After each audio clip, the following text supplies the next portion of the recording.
About 100 years ago, this big organization with many branches, they wanted to rule the world basically using Britain as a nucleus of a system, an embryo, which also was going to be joined with the US under the Anglo-American establishment, wrote about the kind of culture and the changes of culture over a 100-year period that they would actually design, implement and bring in. And H.G. Wells talked about it too. He talked about arenas. He says arenas could be put up across the world for sports, for instance. Now at that time, sports was something that children, school children were into. Adults became adults and got onto adult things.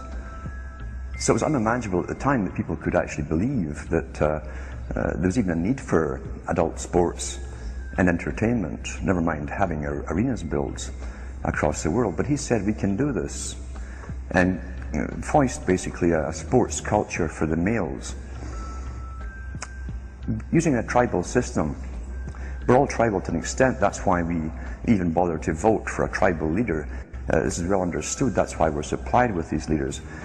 And because the average man was to become more disengaged from his own destiny as the expert class arose, it was decided that the males would get their outlet basically, gradually becoming helpless as males through sports. Therefore they'd have a tribal team they could identify with, they could cheer them on as they were winning. In their own personal lives they were getting nowhere, they were getting disenfranchised in a sense as experts took over decision making for them in all kinds of fields. So this was psychology at use, planned before they even implemented the sports. That's why they pay athletes these fantastic salaries. I was listening to the radio the other day. They just contracted to pay one player on one team $6 million a year. Can you believe this? And why is that? It's the Roman circus. What does the emperor do when the people become restive, and when the people are asking questions, and when the people don't like the policies of the emperor?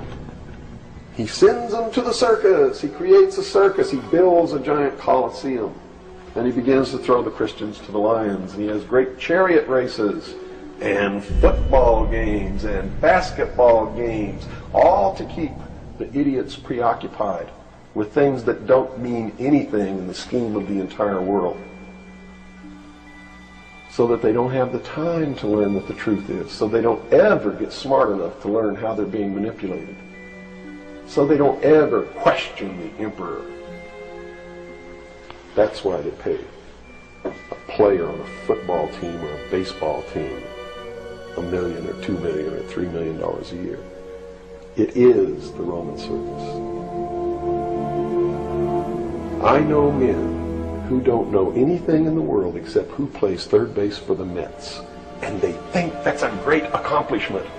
And they meet and pat each other on the back and bond and go have cocktails and talk about what this guy that plays third base for the Mets did in last night's game. It's sad. It's really sad. When radio came along, of course, they used that to the maximum. Sports for the men, soaps basically for the women, and then in came television, as I say, with its alpha state, its hypnotic state. And sure enough, around the 1960s, really, 50s and 60s, it took off. It really, really took off. And men became glued on Saturday nights to the sports shows. A culture industry, which is called by its own the culture industry. The Soviet Union had a department called the culture industry. Their actors and directors were called the cultural leaders, because they would, like a computer, people are like computers, all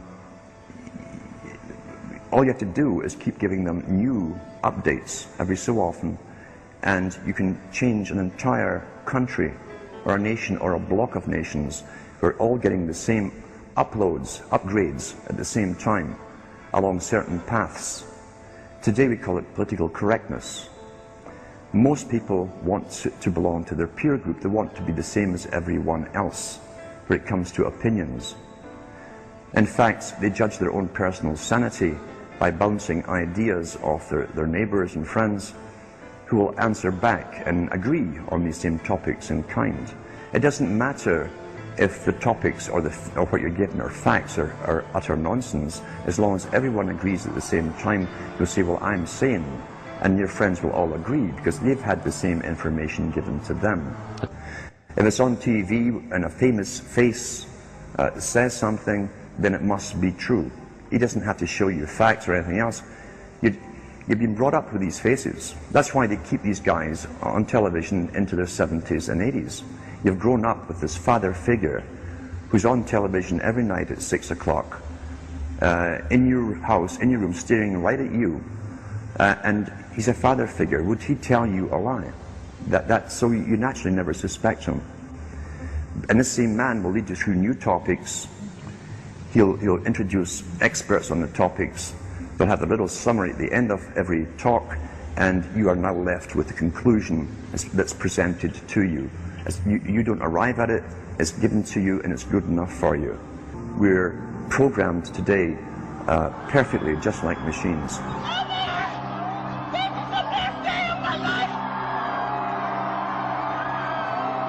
We tie this in with the Brzezinski. Brzezinski said in 2 Ages. Now this guy was way up with the NSA. He's a master geopolitician. He admits he works in 20, 50-year periods to do with geopolitics in other countries. But he said himself, the public will shortly be unable to think or reason for themselves. It was meaning by the form of information that was given to them, the type, the formulas that were in use then in the 1970s. He says, eventually they'll be unable to think or reason for themselves. And eventually, he said, they will expect the media to do all their thinking and reasoning for them. Well, that's happened today. That's why people today can't think outside of the programming from television. This is a scientific dictatorship which Bertrand Russell said, and the Huxleys said, both Aldous and Julian Huxley said they would bring in the scientifically controlled society. Is there any room in a kind of society where these manipulations are not taking place for this type of entertainment or any type of entertainment at all? If people understand that a game is a game, football's a game. But let me tell you something. When 150 of the most powerful men and women in the world can meet in secret in Baden-Baden, Germany, and plot the fate of billions,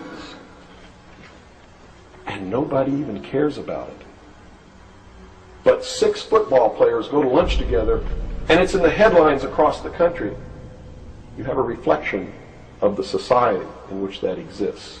And it is a sick society that is doomed to self-destruction. So based on that scenario, there's some truth into what these men are looking at. Absolutely, and that's what makes me so sick, is that I'm trying to wake up a people who on a daily basis are proving the ones that I'm warning them about to be right.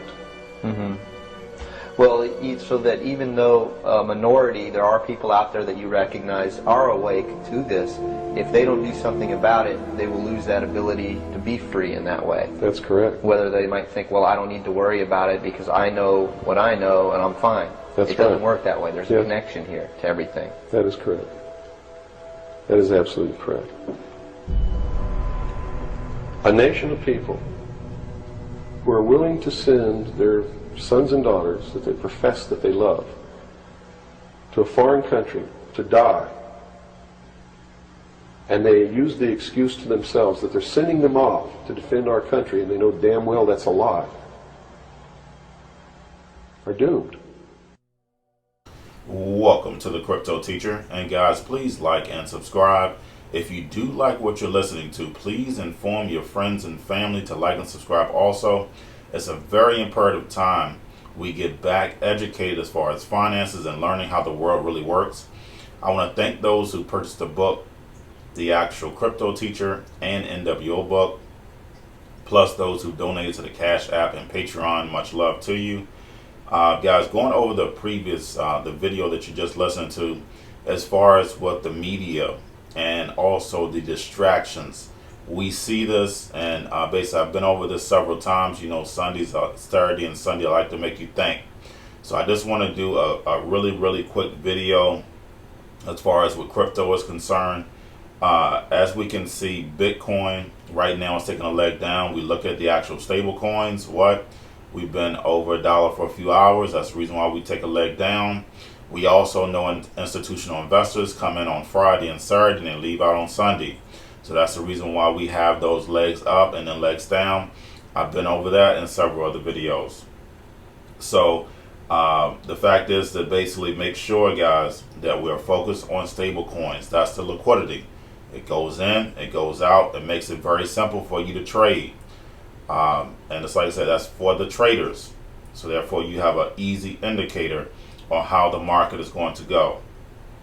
Now, basically Grayscale, the Bitcoin Trust, has basically seen its best performance as far as what Bitcoin is concerned. So guys, more people are, instead of cashing out, they want Bitcoin because they see the hyperinflation. They see what's going to happen towards the end of the year. Of course, right now the Fed is buying, but we know that cannot last. That's why I said at the end of the year, beginning of next year, we're going to have that big leg down. You want to have money on the sidelines, whether it's Bitcoin, whatever you have on the sidelines, gold. So therefore, you can take advantage of that, buying things pennies on the dollar, moving over to the emerging markets also. Now, you also have $7.6 billion that's sitting in stable coins, and I go over that all the time. Tether has the highest trading volume every day, and no one says anything. There's a reason for that, because that is institutional investing, guys. You're not doing it. You're not buying stable coins. It's the institutional investors. But guys, that's all I have for you. Please, guys, go to btcteacher.com. Get educated. Also, the book is on there, Cryptoteacher. Don't forget about NWO book also, when you want to be enlightened and learn how the world really works. Don't forget about the actual stocks. Also, your cryptos, Bitrue, Binance, Coinbase, your stocks, your chip stocks, your gaming, Cobalt, the bank stocks. Remember, everybody's sitting at home. The C word, your biotech stocks. Also, basically because so many people have lost their jobs, anxiety, depression, they do what? Drink, smoke weed. Don't forget about those stocks. And y'all have a wonderful day.